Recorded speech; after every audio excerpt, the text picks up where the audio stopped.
Microsoft Excel বিষয়ের নাম subtotal. এই ভিডিওতে আমি তোমাদের দেখাবো কোনো একটা ডেটাবেসের সাবটোটাল কিভাবে নির্ণয় করা হয়। তোমাদেরকে একটা ডেটাবেসের ছবি আমি স্ক্রিনে দেখাচ্ছি। এই ছবিটা আমি তোমাদের পাঠিয়ে দিয়েছি। এইখানে একটা তোমরা ডেটাবেস দেখতে পাচ্ছ স্ক্রিনে। এই ডেটাবেসে রয়েছে বিল নাম্বার, অর্থাৎ বিভিন্ন বিলের বা রিসিটের নাম্বারগুলো, প্রড নেম অর্থাৎ প্রোডাক্ট নেম, তার মানে ওই বিলে কোন প্রোডাক্ট বা কোন জিনিস বিক্রি হয়েছে। সেলস কোয়ান্টিটি, তার মানে জিনিসটা কয়টা বিক্রি হয়েছে। সেলস অ্যামাউন্ট,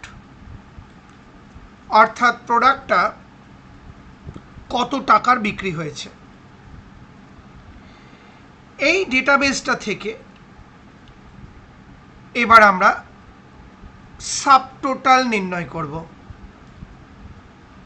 অর্থাৎ টিভি মোট কয়টা বিক্রি হয়েছে এবং কত টাকার বিক্রি হয়েছে।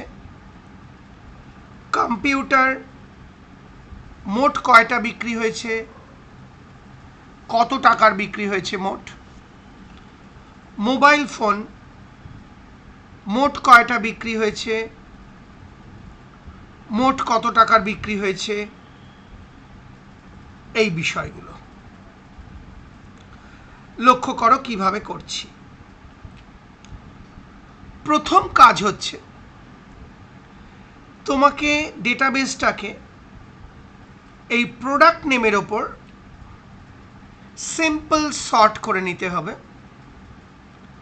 যাতে একই প্রোডাক্টগুলো একসাথে চলে আসে, অর্থাৎ একই প্রোডাক্টের গ্রুপগুলো তৈরি হয়। লক্ষ্য করো, আমি যে কোনো একটা সেল সিলেক্ট করলাম। ডেটাবেসটার মধ্যে যে কোনো একটা সেল সিলেক্ট করবে। এবার আমি মাউস পয়েন্টারটা উপরে নিয়ে যাচ্ছি। দেখো, লক্ষ্য করো আমার মাউস পয়েন্টারটা উপরের ট্যাবে। এই দেখো ডেটা ট্যাব, আমি মাউস পয়েন্টার ঘোরাচ্ছি ডেটা ট্যাবের ওপর দিয়ে। তোমরা দেখতে পাচ্ছ ডেটা ট্যাব, এই যে ডেটা ট্যাব। এই আমি ক্লিক করলাম, অর্থাৎ আমি ডেটা ট্যাবকে অ্যাক্টিভেট করে নিলাম। এই যে আমি মাউস পয়েন্টার ঘুরিয়ে দিচ্ছি যাতে তোমরা দেখতে পাও। এবার আমি মাউস পয়েন্টার নিয়ে ডান দিকে চলে যাচ্ছি। লক্ষ্য রাখো আমার মাউস পয়েন্টার মুভমেন্ট, লক্ষ্য রাখো। এই দেখো, এই যে দেখো তোমরা সর্ট বলে একটা আইকন রয়েছে। আমি মাউস পয়েন্টারটা প্রথমে ডান দিকে নিয়ে গেছিলাম, ডান দিকে যেতে হবে না, সামনেই রয়েছে সর্ট। এই যে সর্ট আইকনটা, এই যে আমি মাউস পয়েন্টার ঘোরাচ্ছি ওর ওপর। এবার আমি এই সর্ট আইকনে ক্লিক করব। লক্ষ্য করো, এই ক্লিক করলাম।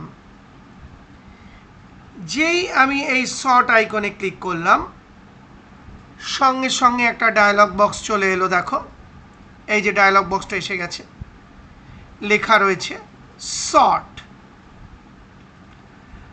আমি এবার এই যে এখানে রয়েছে সর্ট বাই, এই সর্ট বাই এর পাশে যে ড্রপ ডাউন লিস্ট আইকনটা রয়েছে, আমি এই যে মাউস পয়েন্টার ঘোরাচ্ছি, তোমরা দেখতে পাচ্ছ।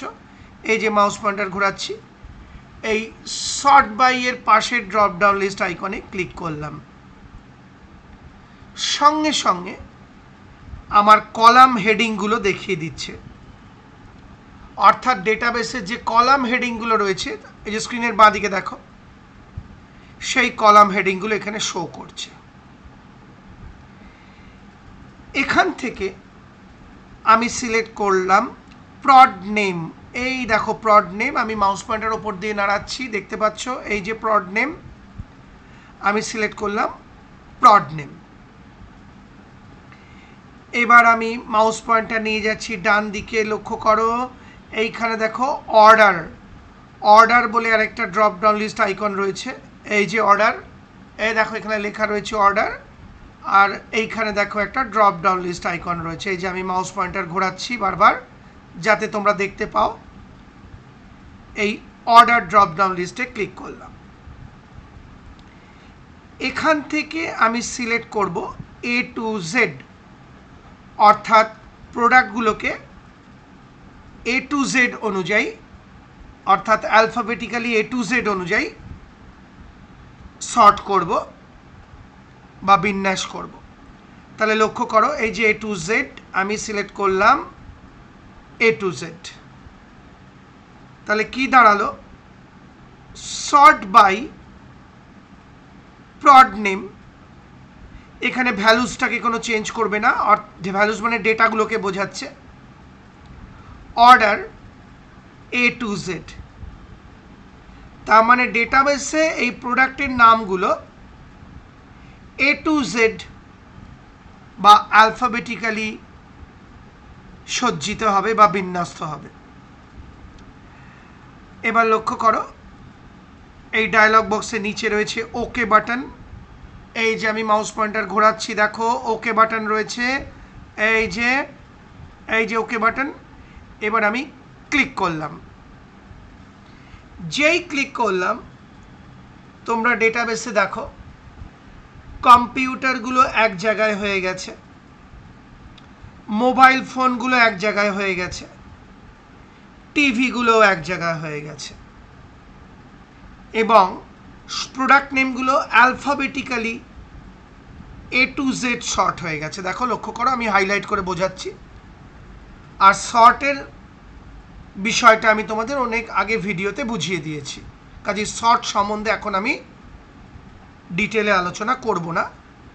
আমার মূল লক্ষ্য সাবটোটাল। তবে মনে রাখবে সাবটোটাল করার আগে যে বিষয়ের উপর সাবটোটাল করা হবে সেই বিষয়টাকে সর্ট করে নেবে, সিম্পল সর্ট, অ্যাসেন্ডিং অর্ডারে বা অ্যালফাবেটিক্যাল অর্ডারে। আমি এখানে প্রোডাক্টের নামগুলো A to Z সর্ট করে নিয়েছি, এবং সেই কারণে কম্পিউটারগুলোর একটা গ্রুপ তৈরি হয়েছে, মোবাইল ফোনের একটা গ্রুপ তৈরি হয়েছে, টিভির একটা গ্রুপ তৈরি হয়েছে।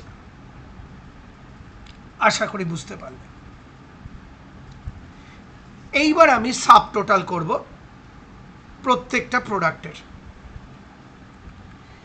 সাবটোটাল করতে গেলে তোমাকে ডেটাবেসটার মধ্যে, এই যে ডেটাবেসটা, তার মধ্যে যে কোনো একটা সেল সিলেক্ট করতে হবে। ধরা যাক আমি এই সেলটাকে সিলেক্ট করলাম, দেখো এই সেলটা ডেটাবেসের মধ্যেই রয়েছে, মানে ডেটাবেসের বাইরে সিলেক্ট করলে হবে না, কিন্তু তাহলে এক্সেল বুঝতে পারবে না কিসের সাবটোটাল নির্ণয় করতে হবে। তোমাকে ডেটাবেসটার মধ্যে যে কোনো একটা সেল আগে ক্লিক করে নিতে হবে। এবার আমার মাউস পয়েন্টার লক্ষ্য করো, আমি ওপরে নিয়ে যাচ্ছি, এই মাউস পয়েন্টার ওপরে যাচ্ছে, লক্ষ্য রাখো এই ওপরে যাচ্ছে, এই দেখো আবার আমাকে চলে আসতে হলো ডেটা ট্যাবে। ওপর দিকে তাকাও স্ক্রিনের, আমি মাউস পয়েন্টার ঘোরাচ্ছি, এই যে ডেটা ট্যাব দেখতে পাচ্ছ, এই আমি ক্লিক করলাম। এবার আমি মাউস পয়েন্টারটা একদম ডান দিকে নিয়ে যাচ্ছি, লক্ষ্য রাখো আস্তে আস্তে করে নিয়ে যাচ্ছি যাতে তোমরা দেখতে পাও। এই ডান দিকে দেখো সাবটোটাল, সাবটোটাল বলে একটা আইকন দেখতে পাচ্ছ তোমরা স্ক্রিনের ডান দিকে। দেখো আমি এই যে মাউস পয়েন্টার ঘোরাচ্ছি সাবটোটালের ওপর দিয়ে, আশা করি দেখতে পাচ্ছ। এবার আমি এই সাবটোটাল আইকনটা সিলেক্ট করব, এই যে সাবটোটাল, অনেকবার করে আমি মাউস ঘোরাচ্ছি কিন্তু, এই ক্লিক করলাম। যেই আমি সাবটোটাল আইকনে ক্লিক করলাম সঙ্গে সঙ্গে দেখো সাবটোটাল ক্যাপশন দেওয়া একটা ডায়ালগ বক্স তোমার সামনে খুলে গেছে। এই যে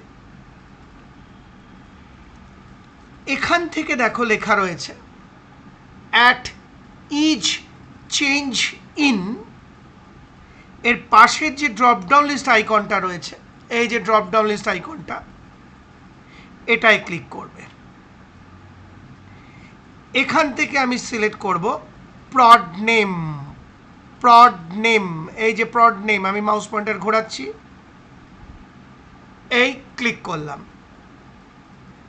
তাহলে অ্যাট ইচ চেঞ্জ ইন যে অপশানটা রয়েছে সেখানে আমি সিলেক্ট করলাম প্রড নেম।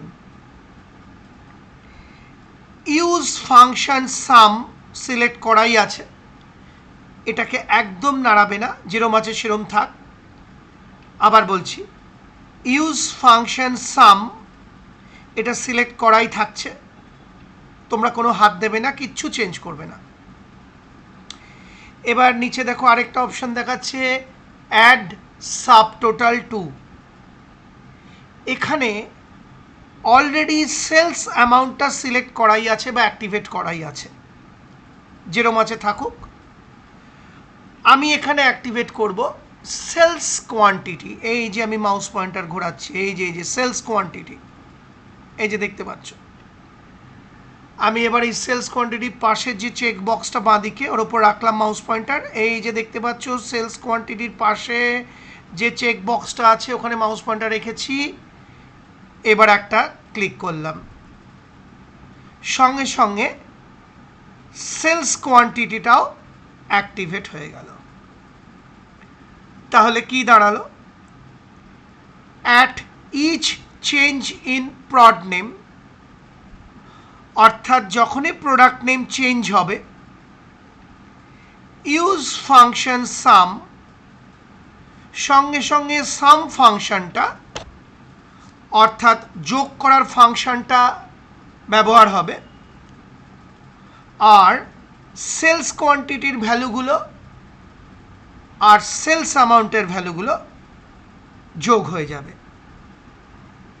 তার মানে প্রড নেম চেঞ্জ হওয়ার সাথে সাথে সাম ফাংশন অর্থাৎ যোগ করার ফাংশনটা সেলস কোয়ান্টিটি আর সেলস অ্যামাউন্টের ওপর প্রয়োগ হবে।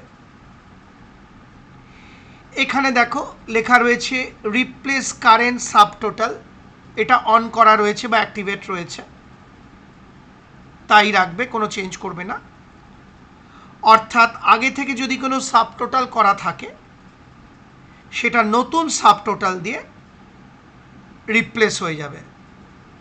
তার মানে পুরনো সাবটোটাল যদি করা থাকে তাহলে সেটা নতুন সাবটোটালের মাধ্যমে আপ টু ডেট হয়ে যাবে। এখানে রিপ্লেস বলতে আপ টু ডেটই বোঝাচ্ছে। আর আরেকটা দেখো অপশান অলরেডি অ্যাক্টিভেট করা রয়েছে, সামারি বিলো ডেটা, অর্থাৎ ডেটাবেসের শেষে তুমি সামারি পাবে, তার মানে গ্র্যান্ড টোটালটাও পেয়ে যাবে। এই দুটো অপশান কিন্তু যেরকম অ্যাক্টিভেট আছে সেরকমই রাখবে, চেঞ্জ করবেন না। এটার মানে হলো বর্তমানে যদি কোনো সাবটোটাল করা থাকে আগে থেকে সেটা রিপ্লেস হয়ে যাবে নতুন সাবটোটাল দিয়ে। আর সামারি বিলো ডেটা মানে ডেটাবেসের শেষে তুমি গ্র্যান্ড টোটাল পেয়ে যাবে। অনেকবার করে বলে দিলাম। এবার আমি ওকে বাটনে ক্লিক করব। এই যে ওকে বাটন দেখতে পাচ্ছ, আমি মাউস পয়েন্টার ঘোরাচ্ছি, ওকে বাটনে এই ক্লিক করলাম, কাজ শেষ। আমি একটু জুমটা ছোট করে নিই, দেখো দেখতে পাচ্ছ কাজ শেষ। এই বিআরসির যে মাঝখানের দাগটা এই যে দেখতে পাচ্ছ ডেটাবেসে, এটাকে আমি ড্র্যাগ করে একটু চওড়া করে দিচ্ছি, এই দেখো হয়ে গেছে। এই দেখো কম্পিউটারের ডিটেল আর কম্পিউটারের টোটাল, তার মানে কম্পিউটার টোটাল 20খানা বিক্রি হয়েছে আর 4,30,000 টাকার বিক্রি হয়েছে। এইখানে তুমি পাচ্ছ মোবাইল ফোনের ডিটেল অর্থাৎ মোবাইল ফোন টোটাল 5খানা বিক্রি হয়েছে, 69,000 টাকার বিক্রি হয়েছে। এইখানে তুমি পাচ্ছ টিভির ডিটেল, আর দেখো টিভি টোটাল 5খানা বিক্রি হয়েছে, মোট 1,40,000 টাকার মাল বিক্রি হয়েছে। আর সব শেষে তুমি পাচ্ছ গ্র্যান্ড টোটাল, তার মানে মোট 30খানা প্রোডাক্ট বিক্রি হয়েছে, 6,39,000 টাকার জিনিস বিক্রি হয়েছে।